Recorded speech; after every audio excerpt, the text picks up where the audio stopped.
ఈరోజు MLC election జరుగుతున్నాయి.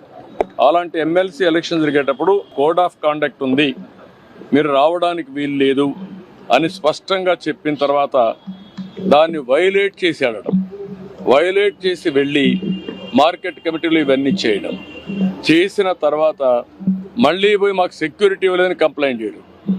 అంటే మీరు చేసే ఇల్లీగల్ యాక్టివిటీస్ కూడా సెక్యూరిటీ ఇవ్వాలంటే కరెక్ట్ కాదు. దిస్ ఈజ్ వేర్ నేను అనేది అంటే ఎప్పుడు కూడా రాజకీయ పార్టీల్లో ఉండే నాయకులం ప్రజాస్వామ్యయుతంగా ప్రవర్తించాలి. ప్రజాస్వామ్యంగా ప్రవర్తించకుండా హై హ్యాండెడ్గా రౌడీజాలు చేస్తామంటే అది కరెక్ట్ కాదు. ఒకసారి నేను అడుగుతున్న, రాష్ట్రంలో ఉండే ప్రజలందరూ అర్థం చేసుకోవాల్సిన అవసరం ఉంది. ఎన్నికల కమిషన్ చెప్పింది, నేను చెప్పలా. ఎన్నికల కమిషన్ తెలుగుదేశం పార్టీ ఎన్డీఏ కాదు, స్వయం ప్రతిపత్తి కలిగిన వ్యవస్థ. అది అన్ని రాజకీయ పార్టీలను రెగ్యులేట్ చేసే వ్యవస్థ. వాళ్ళ మీద నమ్మకం ఉంటే మీరు పోకుండా అవాయిడ్ చేయాలి. మీరు వెళ్ళినప్పుడు అది ఇల్లీగల్ అవుతుంది. మీరు ఇల్లీగల్ యాక్టివిటీకి పోలీస్ ప్రొటెక్షన్ ఇవ్వడం ఎక్కడన్నా మనం చూసావా? మీరు అడగడం ఏంటి?